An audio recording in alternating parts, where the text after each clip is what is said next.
The afternoon sun streamed through the massive windows of JFK International Airport, creating long shadows across the polished floor. Elena Mercer shifted her weight from one foot to the other, trying to ease the ache that had settled into her lower back after the long flight from Guatemala. She tucked a loose strand of hair behind her ear and glanced down at her well-worn jeans and faded sweater.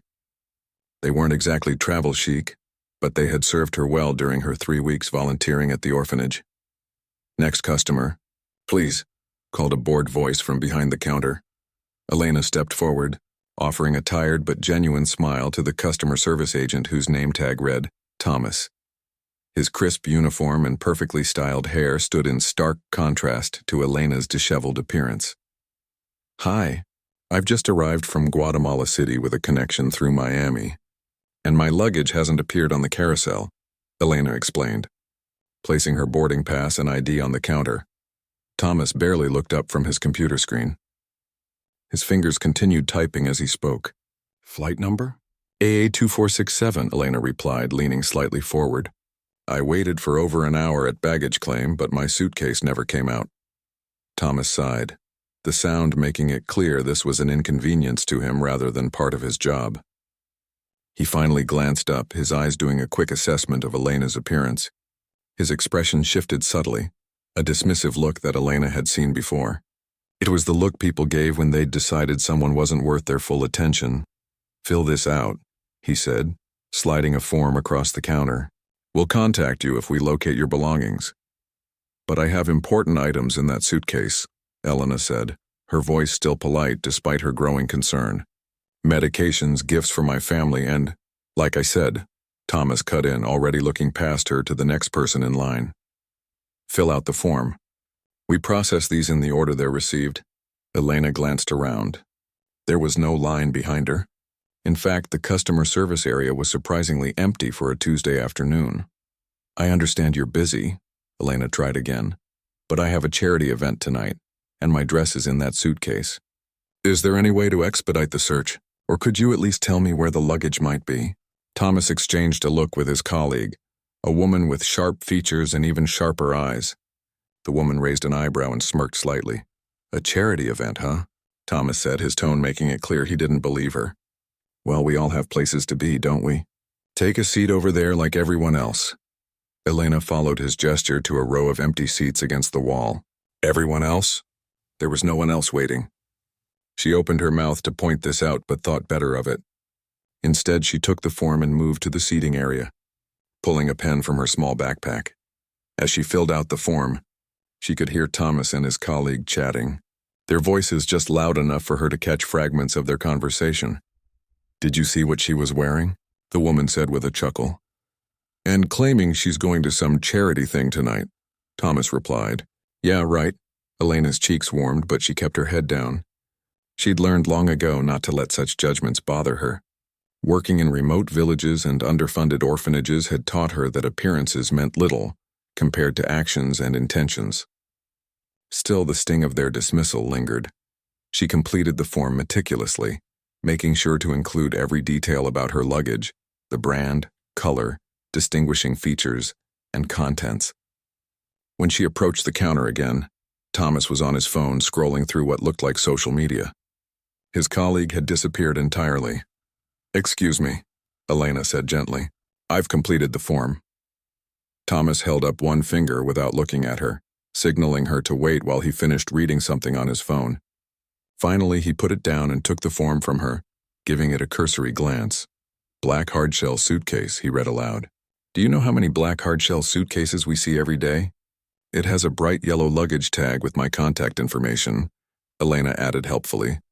"And there's a small scratch on the front right corner." Thomas placed the form on a stack of papers without responding to her description. "We'll process this when we get to it." "Like I said before, take a seat." Elena checked her watch. It was already 3:30 p.m. and the gala started at 7 p.m. She needed time to get home, prepare, and make it to the venue. "Could you give me an estimate of how long this might take?" she asked. "I really do need to prepare for this evening." "Listen, lady," Thomas said, his patience clearly wearing thin. "We don't make special exceptions. Everyone thinks their situation is urgent. You'll be notified when we locate your luggage." "I understand that," Elena said, maintaining her composure. I'm just asking for a general time frame so I can plan accordingly. Thomas leaned forward, lowering his voice. Between you and me, it could be hours. It could be days. It could be never. That's the reality of lost luggage. Now I've got other duties to attend to.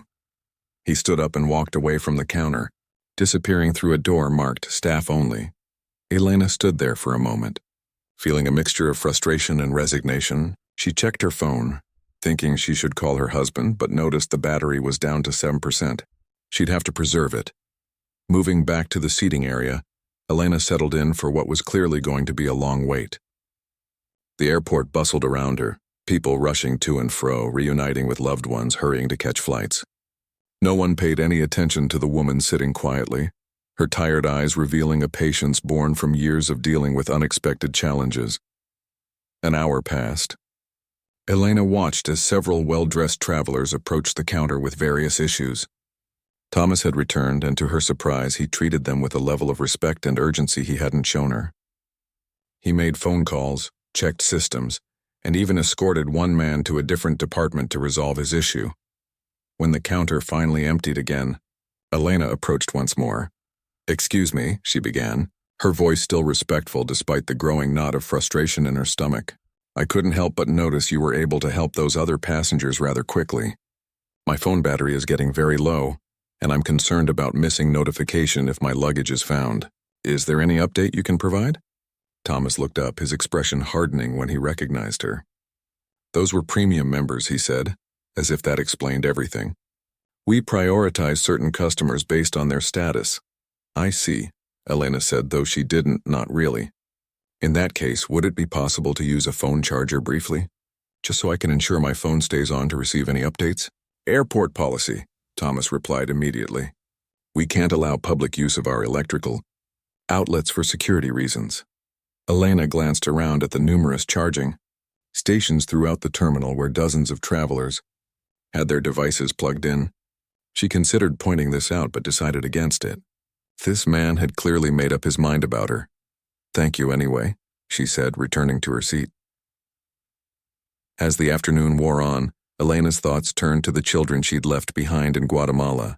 For 3 weeks, she'd helped build a new dormitory, taught English classes, and organized a small library of donated books. The work had been exhausting but fulfilling.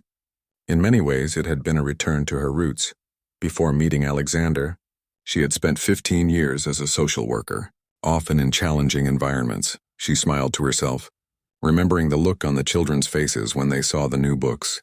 That joy was worth more than any designer outfit or first-class treatment. Still, she couldn't help but wish the airport staff would treat everyone with basic dignity and respect. By 5:30 p.m., Elena's phone battery had dropped to 3%. With no other option, she approached the counter one final time. A new staff member had joined Thomas, a younger man who seemed slightly more approachable. "Excuse me," Elena said, addressing the new employee. "My phone is about to die and I'm waiting for information about my lost luggage. Is there any way you could check on the status or perhaps take down my husband's number as an alternative contact?" The younger man began to reach for his computer, but Thomas cut in. "We've already been through this," he said. "The form has been submitted. When we find something, you'll be the first to know." The younger employee looked uncomfortable but didn't challenge his colleague. He offered Elena an apologetic shrug. "My husband will be worried if he can't reach me," Elena explained, keeping her voice steady. "He was expecting me hours ago." "Should have thought about that before your phone died," Thomas remarked. "Maybe your husband can buy you a portable charger when he picks you up." "Assuming he shows up?" The comment was unnecessary and cruel, but Elena refused to react. Instead, she thanked them both and returned to her seat. Her phone screen went black moments later. The battery finally depleted. With no way to contact anyone and no indication of when her luggage might be found, Elena settled deeper into the uncomfortable airport chair. She closed her eyes briefly, thinking about Alexander. By now he would be wondering where she was. Knowing him, he wouldn't wait much longer before taking action. And sure enough, as the terminal's large clock ticked toward 6 p.m., the main entrance doors slid open, and a familiar figure appeared. Even from a distance, Alexander Mercer's presence commanded attention. Elena smiled to herself. The customer service staff had no idea what was coming their way. Elena straightened in her uncomfortable airport chair as Alexander's tall figure moved purposefully through the terminal. She almost called out to him, but her voice caught in her throat when she noticed he wasn't alone. Behind him walked 3 people in sharp business attire. His assistant May, the company's head of security David, and a woman Elena didn't recognize. Their presence suggested this wasn't just a simple pickup anymore. Thomas and his younger colleague were still at the counter, unaware of what was unfolding. Elena watched as Alexander stopped to speak with a security guard, who immediately stood taller and nodded respectfully. The guard pointed toward the customer service area, and Alexander's gaze followed, scanning the space until his eyes found Elena. The relief on his face was instant and genuine, but it quickly hardened into something else as he took in her exhausted posture and the customer service desk where she'd clearly been waiting for hours. Alexander spoke briefly to his team, then headed straight for Elena while the others hung back watching. "Ellie," he said softly, using the nickname only he called her. "I've been worried sick." She stood to embrace him, suddenly aware of how tired she truly was. "My phone died. I couldn't call." Alexander's arms tightened around her. He smelled like home, subtle cologne and the faint trace of coffee. "What happened?" "The flight landed over 4 hours ago. My luggage is lost," Elena explained, pulling back to look at him. "They've been less than helpful." Alexander's eyes narrowed slightly. He was dressed in one of his less formal suits, navy blue with a light blue shirt, no tie, but he still looked every inch the successful businessman he was. "Which means what exactly?" "They told me to fill out a form and wait," Elena said, trying to keep the frustration from her voice. "I've asked for updates several times, but they just keep dismissing me. They wouldn't even let me charge my phone." Alexander's jaw tightened, a small tell that most people wouldn't notice. Elena noticed. After 7 years of marriage, she knew all his expressions, from genuine joy to carefully controlled anger. This was definitely the latter. "Wait here," he said, kissing her forehead gently. "Alex, it's not worth making a scene," Elena whispered. "Let's just go home. I'll wear something else tonight." Alexander smiled, but it didn't reach his eyes. No scene. Just a conversation. He walked toward the counter where Thomas was now scrolling through his phone again, looking bored. The younger employee noticed Alexander first, straightening his posture as if by instinct. Thomas glanced up, annoyed at the movement, then did a double take when he saw the man approaching. Elena couldn't hear the initial exchange, but she could read the body language perfectly. Thomas's face shifted from boredom to recognition to poorly concealed panic in the span of seconds. The younger employee had taken a small step back, as if trying to distance himself from whatever was about to happen. More airport staff appeared seemingly out of nowhere. A woman in a manager's uniform hurried over, her face a mask of professional concern. Behind her, a man in an expensive suit, who Elena guessed was much higher up in the airport hierarchy, approached more slowly, assessing the situation. Elena sighed. This was exactly what she'd hoped to avoid. Alexander never raised his voice in these situations, that wasn't his style, but his quiet disappointment could be devastating. She'd seen grown men nearly in tears after a calm talking to from her husband. She gathered her backpack and walked toward the growing group at the counter, arriving just in time to hear the manager's apology. "Mr. Mercer, I cannot express how deeply sorry we are for this misunderstanding. I assure you we'll locate Mrs. Mercer's luggage immediately." Thomas stood frozen, his face pale. The man who had spent hours dismissing Elena now looked like he might be sick. "It's not a misunderstanding," Alexander replied, his voice even but cold.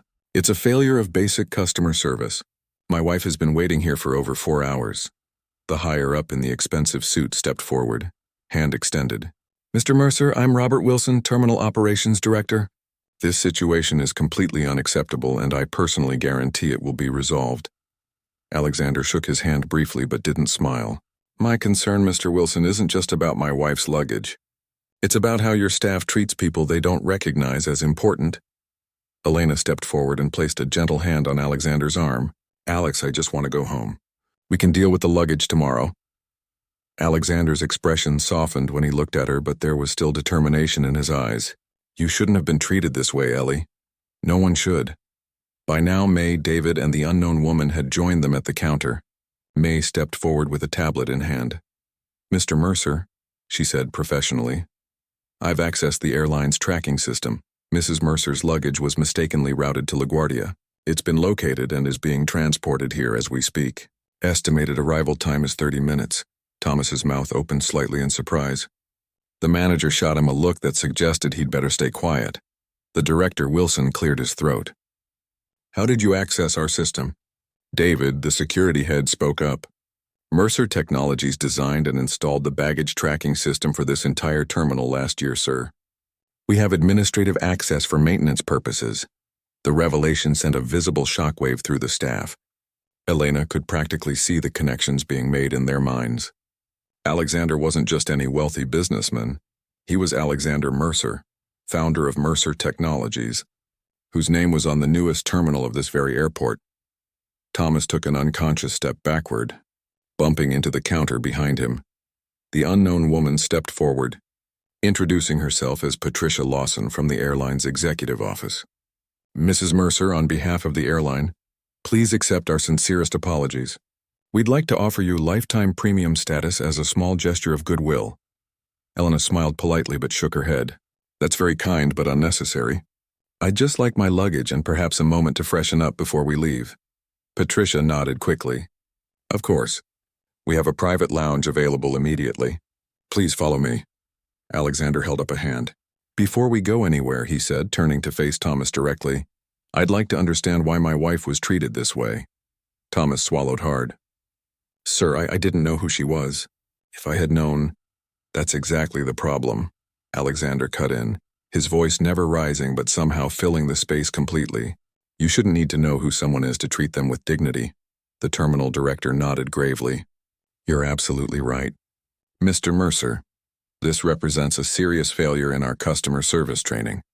Alexander turned to look at the security cameras mounted on the ceiling, cameras that bore his company's logo. I'd like the footage from those cameras for the past 4 hours sent to my office. I want to review exactly what happened here today. Wilson blanched slightly but nodded. Of course. Right away. Elena gently tugged at Alexander's arm. Alex, I really do need to get ready for tonight. The Children's Fund Gala starts in less than an hour. The mention of the gala seemed to spark recognition in Thomas's eyes, realization that Elena had been telling the truth all along about her evening. Plans, Alexander nodded, his expression softening again. You're right. Let's get you home. He turned to the airline representatives. Have the luggage delivered to our house as soon as it arrives. May will give you the address.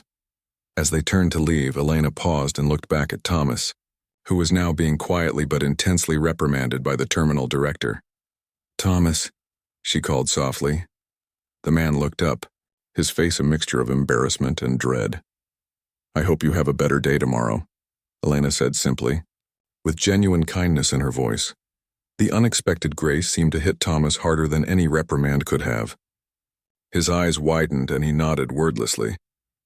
Alexander placed his arm around Elena's shoulders as they walked away, his team following behind them. That was generous of you, he murmured. More than he deserved. Elena leaned into his embrace. Everyone deserves a second chance. Besides, I think he's going to have a rough enough evening as it is. As they approached the exit, Elena noticed people watching them, some with recognition in their eyes, others simply drawn to Alexander's confident presence. A few were taking photos with their phones. By morning, this story would likely be circulating online. I'm sorry if this causes problems for your company, she said quietly. Alexander shook his head. Don't apologize. If anything, I'm the one who should be sorry. If I hadn't been delayed in that meeting, I would have been here hours ago. It's not your fault, Elena assured him. And honestly, as bad as today was, I kept thinking about those children in Guatemala. Their daily challenges make a lost suitcase seem pretty trivial. Alexander smiled, a genuine one this time. Tell me about them. How is the new building coming along? As they walked through the terminal toward the waiting car, Elena described the orphanage, the children's faces lighting up at the new books, the progress on the dormitory. Her voice grew animated, her earlier exhaustion temporarily forgotten as she shared stories of her 3 weeks of volunteer work. They were almost at the exit when David, the security head, stepped forward. Sir, there's media outside. Someone tipped them off about what happened. Alexander sighed. Of course they did. He looked at Elena. Ready to face the cameras? Elena smoothed her hair back and straightened her simple sweater. In these clothes? Not really. But it doesn't matter, does it? You look beautiful, Alexander said and meant it. And no, it doesn't matter. But this might be an opportunity. Elena raised an eyebrow. An opportunity for what? To talk about why you were at the airport in the first place. The orphanage. The children. The work that still needs to be done. Alexander squeezed her hand. This doesn't have to be a story about airport drama or who I am. It can be about what you've been doing, what matters to you. Elena's eyes brightened. You think people would care about that more than airport gossip? I think you'd be surprised what people care about when given the chance to hear something meaningful, Alexander replied. And if not, well, at least we tried. As they pushed through the doors into the fading afternoon sunlight, camera flashes greeted them. Elena took a deep breath and stood a little straighter. She might still be wearing her worn jeans and faded sweater, but with Alexander beside her and the memory of those children in her heart, she felt ready to face whatever came next. The camera flashes were blinding as Elena and Alexander stepped outside the airport terminal. A small crowd of reporters had gathered, their questions overlapping in a jumble of noise. Alexander's security team moved forward, creating a path toward the waiting black SUV parked at the curb. Mr. Mercer, can you comment on the incident inside the terminal? Mrs. Mercer, how does it feel to be mistreated because of your appearance? Alexander raised a hand, and somehow that simple gesture quieted the shouting. He turned to Elena with a questioning look, giving her the choice. She nodded slightly. We'll take 2 questions, Alexander announced, his voice calm but carrying easily across the space. Then we need to leave for a prior commitment. The reporters jostled, each trying to be chosen. Alexander pointed to a woman in the front who hadn't been shouting.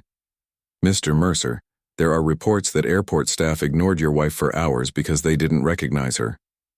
Is that accurate, and what actions will you be taking? Alexander looked at Elena, silently offering her the opportunity to speak. She stepped forward. What happened inside was unfortunate, Elena said, her voice gentle but clear. But I'd prefer not to focus on negative interactions. I've just returned from 3 weeks in Guatemala, helping build a dormitory for an orphanage housing 63 children who lost their parents in last year's earthquake. Those children face real challenges every day, she paused, her gaze sweeping across the reporters whose expressions had shifted from hungry for scandal to something more thoughtful. If you want a story worth telling, Elena continued, consider sharing information about organizations working to help these children. They need ongoing support for education, healthcare, and basic necessities far more than I need attention for having a bad day at the airport. The reporters were momentarily stunned into silence. Alexander smiled, pride evident in his eyes as he selected one more journalist, an older man standing toward the back. Mrs. Mercer, the man called. Can you tell us more about the orphanage project and how people can help? Elena's face brightened. The Santa Rosa Children's Home currently houses 63 children aged 2 to 17. They need everything from school supplies to medical care. I work with the Hope Beyond Borders Foundation, which connects donors directly with specific needs. She glanced at May, who immediately stepped forward and began distributing small cards with the foundation's information. Thank you for your time, Alexander said, gently guiding Elena toward their waiting vehicle. For those interested in the foundation's work, my wife will be speaking about it at tonight's Children's Future Fund Gala. Once inside the SUV, Elena leaned back against the leather seat and closed her eyes. The adrenaline that had carried her through the last hour was fading, leaving bone-deep exhaustion in its wake. That was brilliant, Alexander said softly, taking her hand in his. You completely transformed the narrative. Elena opened her eyes and smiled wearily. I just said what matters. Those reporters wanted drama and conflict. The children need attention and support. Alexander checked his watch. We have just under an hour before the gala. Will that be enough time for you to get ready? My dress is still in the lost luggage, Elena reminded him. Not a problem. I called Natalie while I was driving to the airport. She's brought several options to the house. Elena laughed softly. Of course you did. I know how much this gala means to you, Alexander said simply.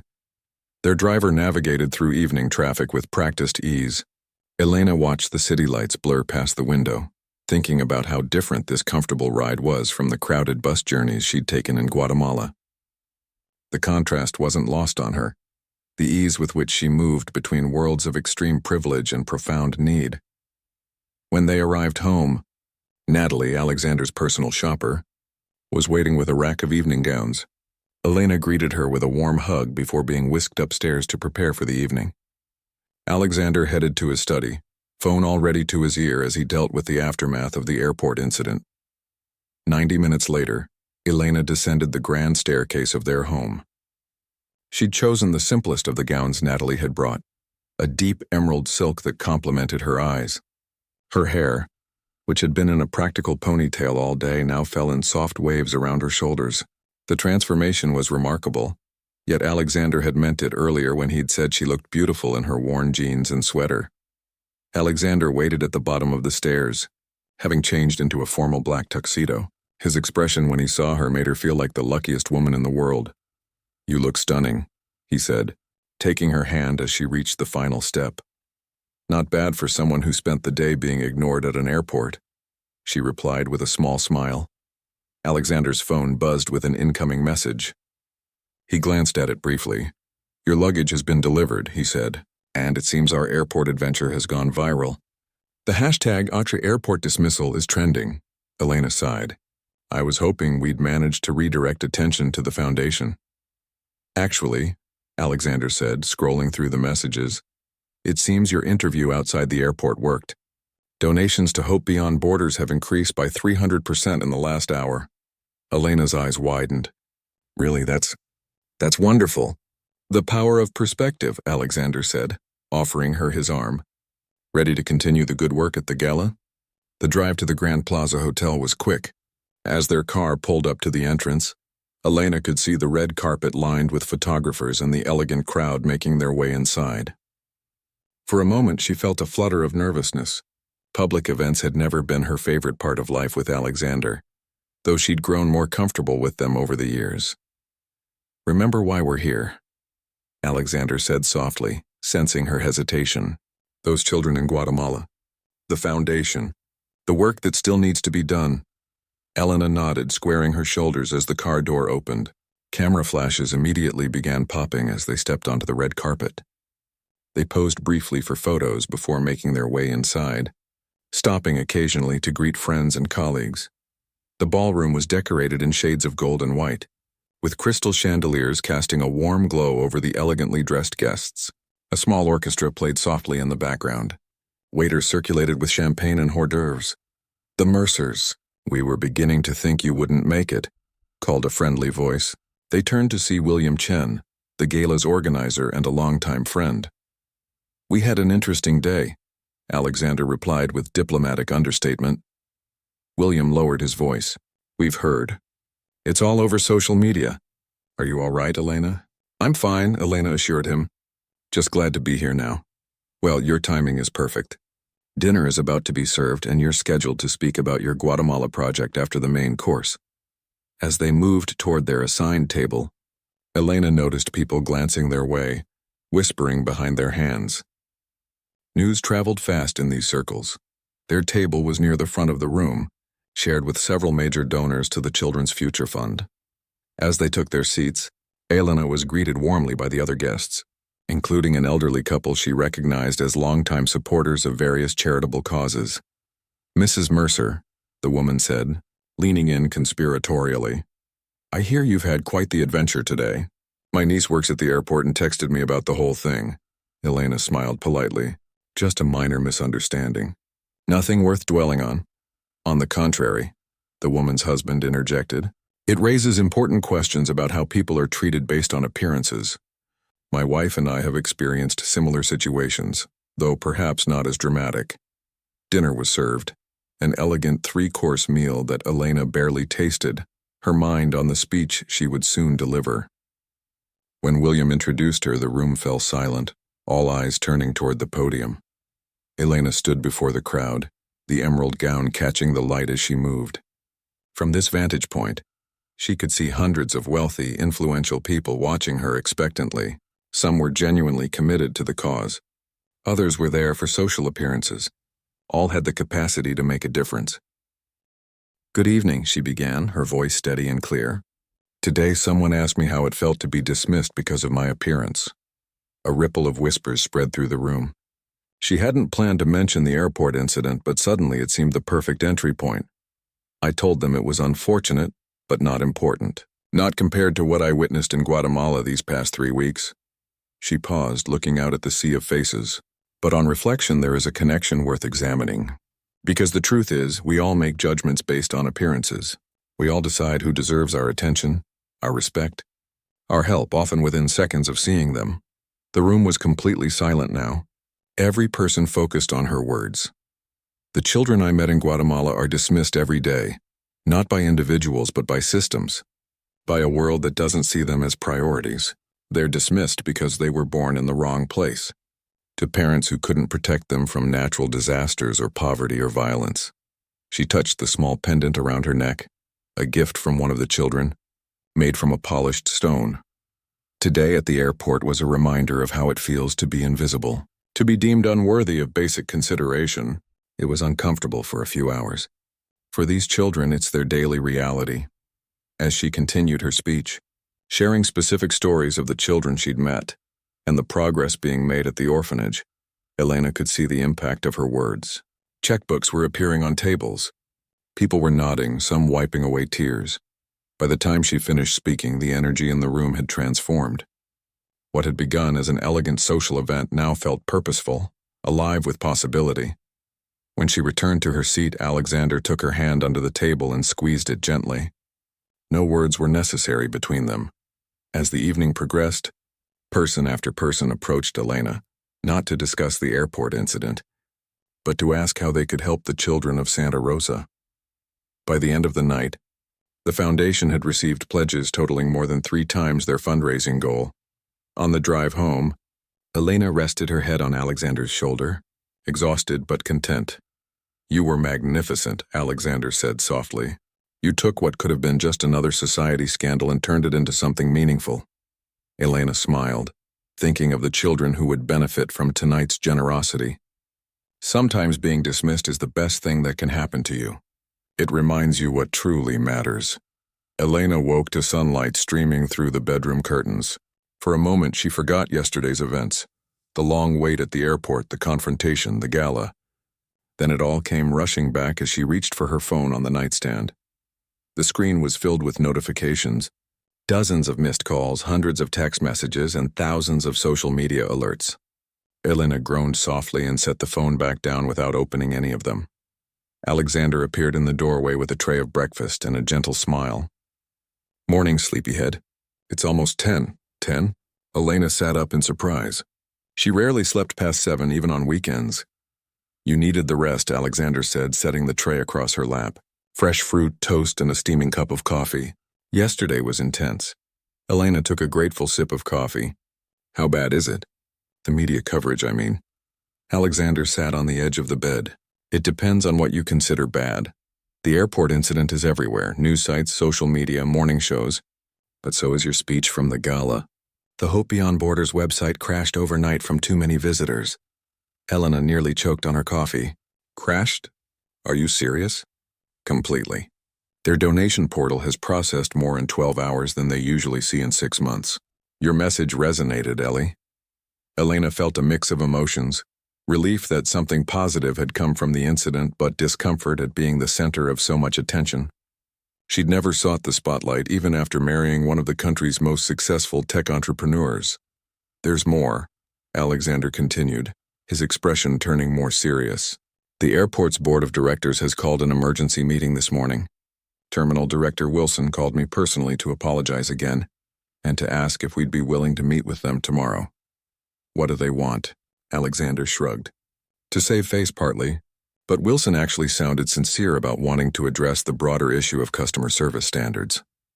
Elena nodded thoughtfully as she ate a piece of toast. "And what about Thomas, the customer service agent?" Alexander's expression hardened slightly. "He's been suspended pending an internal review. The footage from our security cameras was revealing." "Suspended?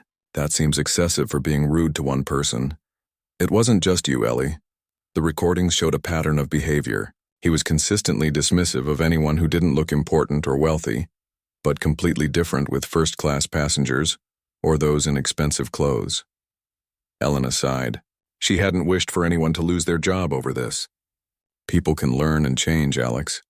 They can, Alexander agreed, which is why I'm considering a different approach. But first you have a call in 30 minutes. A call? With whom? The director of Hope Beyond Borders. Apparently, they're receiving so many inquiries about the Santa Rosa Children's Home that they want to discuss expanding the project immediately. Elena's eyes widened. Really, that's wonderful. Alexander smiled at her enthusiasm. I thought you'd be pleased. They want to discuss setting up a dedicated fund under your direction. Under my direction? Elena set down her coffee cup, stunned. I don't know anything about managing a charitable fund. You know more than you think, Alexander said. And you have a genuine connection to the project and the children. That authenticity is what people are responding to. After breakfast and a quick shower, Elena settled in Alexander's home office for her call with the foundation. What was supposed to be a brief conversation turned into a 2-hour strategy session as they discussed how to leverage the sudden influx of interest and donations. By the end, Elena had agreed to serve as honorary chair for a new initiative focused specifically on the Guatemala orphanage. When she finally emerged from the office, she found Alexander in the living room watching news coverage of the airport incident. The screen showed security camera footage of Elena sitting patiently in the waiting area, while Thomas and his colleague chatted and ignored her. They released the footage? Elena asked, surprised. Alexander shook his head. Not officially. It was leaked, probably by someone at the airport trying to gain favor with the media. I've had our legal team contact the networks to have it removed. The coverage cut to an interview with a woman identified as a frequent business traveler. I've seen this kind of thing happen so many times, she was saying. Staff treat people differently based on how they're dressed, whether they're traveling first class, even their accent or the color of their skin. It's not just this one airport, it's a systemic problem. The reporter nodded. The hashtag #HaveYouBeenDismissed has been trending since last night, with thousands sharing similar experiences of being judged or ignored by service staff based on appearances. Elena sat down beside Alexander, watching with a mix of fascination and discomfort as their personal experience transformed into a broader social conversation. This isn't what I wanted, she said softly. I know, Alexander replied, but sometimes these things take on a life of their own. The news segment shifted to coverage of the Children's Future Fund gala, showing clips of Elena's speech. Her words about the children being dismissed by systems played over. Footage of the Santa Rosa orphanage, images Elena had shared with the foundation months ago. At least they're including the real message, Elena said, relieved. The doorbell rang, and moments later their housekeeper appeared. Mr. Mercer, there's a delivery for you. The gentleman says it's urgent. Alexander frowned slightly but went to sign for the package. He returned with a thick manila envelope bearing the airport's logo. What is it? Elena asked as he opened it. The complete security footage from yesterday, along with personnel records for all customer service staff, Alexander replied, looking through the contents, and a formal letter from the board requesting we attend tomorrow's meeting. Why would they send personnel records? That seemed inappropriate, Alexander nodded. It is. They're panicking, trying to show they're taking this seriously by being completely transparent. But this goes too far. He set aside the envelope and turned to Elena. How would you like to handle this? Elena thought for a moment. I don't want anyone fired over this, Alex. What if we suggested something constructive instead? A training program, maybe? Alexander's eyes lit up with interest. What kind of training program? Something about recognizing unconscious bias, treating all customers with equal respect. Not just at the airport, but potentially across customer service industries. Elena's mind was working quickly now, connecting ideas. We could partner with the foundation somehow, bring in perspectives from people who are regularly overlooked or dismissed. Alexander was already reaching for his tablet. I like where this is going. Let me make a few calls. By evening, what had begun as a simple idea had evolved into a comprehensive proposal. Alexander had leveraged his business connections to secure preliminary commitments from 3 major airlines and 2 hotel chains to participate in a pilot program. Elena had worked with the foundation to develop an outline for training content that connected bias awareness with real-world impact. When Alexander's phone rang just after dinner, he put it on speaker so Elena could hear. "Mr. Mercer, this is Robert Wilson from the airport. I hope I'm not calling too late." "Not at all. Mr. Wilson, my wife and I have been expecting your call. I wanted to inform you personally that the board has unanimously approved a formal apology to Mrs. Mercer, which will be published tomorrow morning. Additionally, the employee in question has been—" "Before you continue," Alexander interrupted, "my wife and I have a counter-proposal we'd like the board to consider." There was a pause on the line. "A counter-proposal?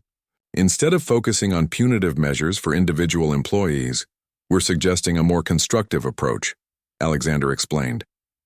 "A comprehensive training initiative that addresses the root causes of what happened yesterday." Elena leaned closer to the phone. "Mr. Wilson, what happened to me was unpleasant but not unusual. Many people face similar treatment every day without having a billionaire spouse to advocate for them. We'd like to help create systemic change rather than just addressing this one incident." There was another pause, longer this time. "That's not what I expected," Wilson admitted, "but I'm intrigued. Could you share more details?"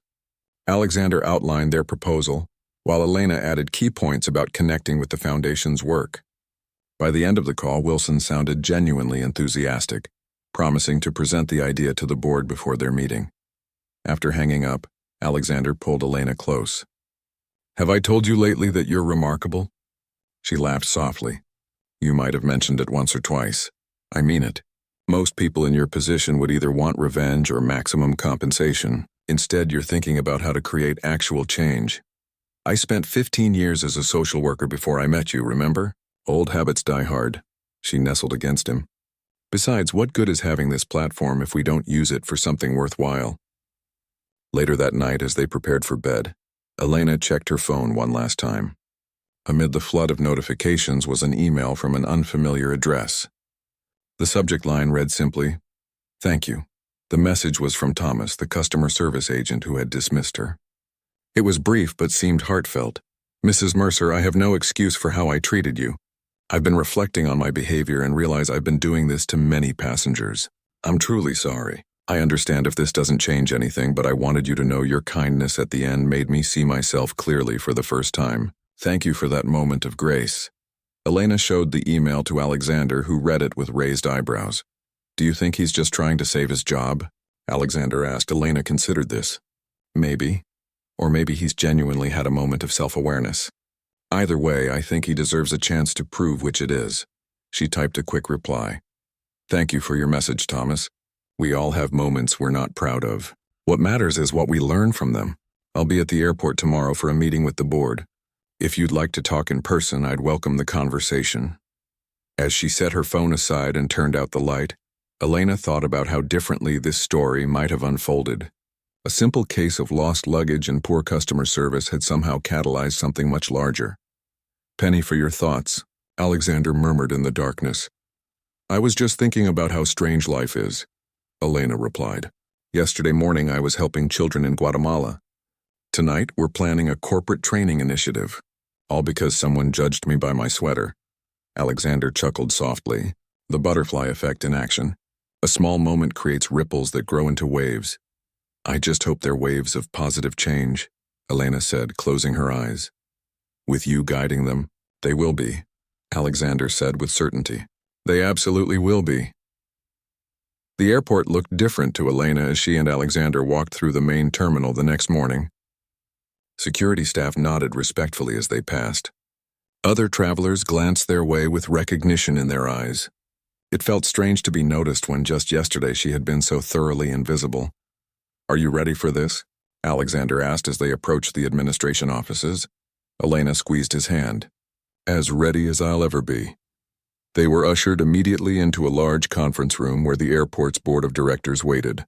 Robert Wilson rose to greet them, his handshake firm and his smile genuine. "Mr. and Mrs. Mercer, thank you for coming. We're eager to discuss your proposal in detail." The meeting began with formal apologies, which Elena accepted graciously. Then Alexander presented their training initiative, complete with a detailed implementation plan and preliminary budget. The program would focus on recognizing unconscious bias, he explained, with real-world examples and practical tools for improvement. We're not interested in shaming anyone, but in creating meaningful change. Elena added, we envision this as a collaboration. Your staff has valuable frontline experience that should inform the training design. The board members exchanged impressed glances. They had clearly expected demands for punishment or compensation, not a thoughtful proposal for systemic improvement. We're prepared to fund the pilot program entirely, Alexander continued, with ongoing costs shared between participating organizations. We've already secured interest from several major airlines and hotel chains. The board chairman, an older gentleman with silver hair, leaned forward. This is extraordinarily generous considering the circumstances. Elena smiled. Actually, it's practical. What happened to me happens to thousands of travelers every day. The only difference is I had the resources and platform to make it visible. The discussion continued for almost 2 hours, with the board becoming increasingly enthusiastic as they recognized the potential benefits, not just for public relations, but for genuine customer service improvement. As the meeting concluded with handshakes and promises of follow-up, Wilson approached Elena privately. Mrs. Mercer, regarding your email exchange with Thomas, he's waiting in my office if you're still willing to speak with him. Elena glanced at Alexander, who nodded supportively. I'll meet you in the car, he said. Take whatever time you need. Wilson led Elena to a smaller office down the hall. Thomas stood as they entered, his face pale and his hands fidgeting nervously at his sides. He looked different in casual clothes, younger and less confident than he had behind the customer service counter. I'll give you some privacy, Wilson said, closing the door as he left. An awkward silence filled the room for several seconds before Thomas finally spoke. Thank you for agreeing to see me, Mrs. Mercer. I don't deserve your time. Elena took a seat and gestured for Thomas to do the same. Everyone deserves a second chance, she said simply. Thomas sat down, his eyes fixed on the floor. I've been thinking nonstop about how I treated you. And not just you, so many passengers. I didn't even realize I was doing it until I saw myself on that security footage. What did you see? Elena asked gently. Thomas finally looked up, meeting her eyes. I saw someone I didn't recognize. Someone cruel and dismissive. Someone who thought they were better than others based on nothing, just appearances. He paused, swallowing hard. My mother raised me better than that. Elena nodded. Sometimes we fall into patterns without noticing. The important thing is what we do once we become aware. I've been suspended, Thomas said. Probably going to be fired. I can't blame them. What would you do differently if you had another chance? Thomas thought for a moment. Everything. I'd listen. Actually listen, not just pretend to. I'd remember that everyone has their own story, their own struggles. That the person in worn clothes might have just spent weeks doing volunteer work in Guatemala. He offered a small, rueful smile. Or they might be someone who spent their last dollar on that plane ticket, Elena added. Someone traveling to a funeral or a medical appointment, or to meet their grandchild for the first time. Every person has a story worth respecting. They talked for another 15 minutes. Thomas shared that he'd been working at the airport for 7 years, gradually becoming more cynical and less empathetic over time. Elena spoke about her years as a social worker, the lessons she'd learned about human dignity, and how easy it was to make assumptions about others. As their conversation drew to a close, Elena made a decision. I think you should be part of our training program, she said. Thomas blinked in surprise. What? How? As a peer instructor. Your perspective would be valuable. Someone who recognized their own bias and chose to change. It's much more powerful coming from within than imposed from outside. You'd trust me to do that, after how I treated you? Elena smiled. Sometimes the people who learn the hardest lessons become the best teachers. When Elena finally joined Alexander in the car, he raised an eyebrow questioningly. We have a new team member for the training program, she said. Alexander's eyebrows shot up even higher. Thomas, are you sure about that? I am, Elena replied confidently. His experience will make the training more authentic, and everyone deserves the chance to make amends. Alexander shook his head in amazement. Your capacity for forgiveness never ceases to amaze me. It's not just forgiveness, Elena corrected. It's pragmatism. His story makes the training more powerful. 6 months later, Elena stood at a podium in the airport's newly renovated main terminal. Behind her was a banner reading, "Respect every journey because every traveler has a story." A crowd had gathered for the official launch of the customer service training program, now expanded to 12 major airports across the country. What began as a simple misunderstanding has evolved into something remarkable, Elena told the assembled group of airport staff, airline representatives, and media. This program isn't about punishing mistakes, but about recognizing our shared humanity. Thomas stood among the first group of trained peer instructors, looking nervous but proud in his new role.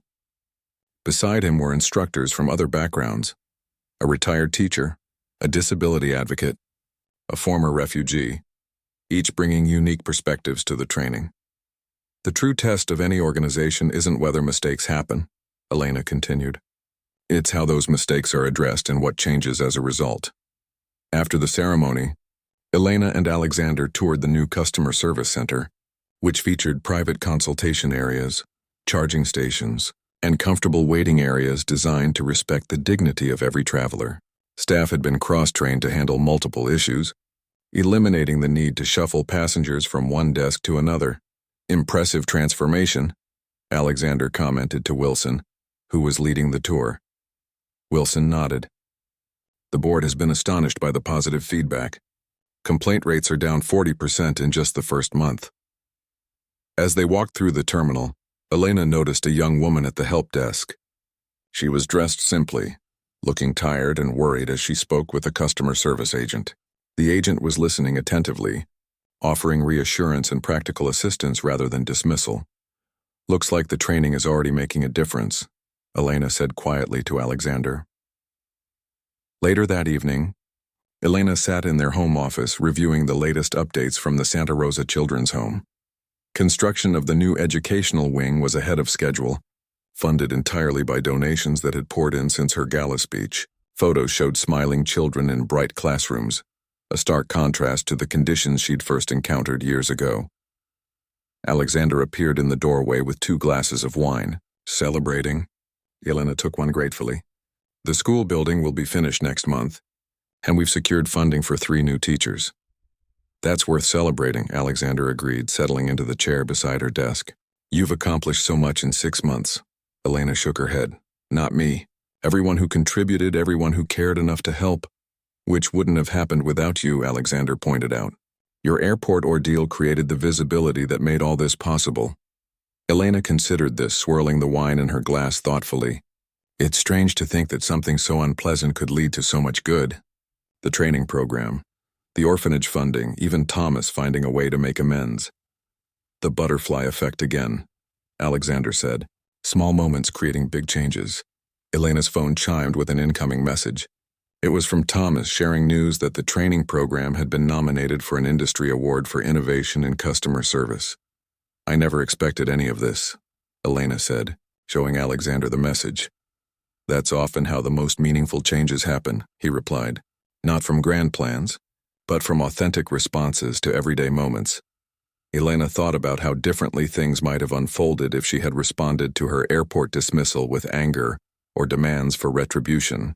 Instead, her instinct for compassion had opened doors to unexpected possibilities.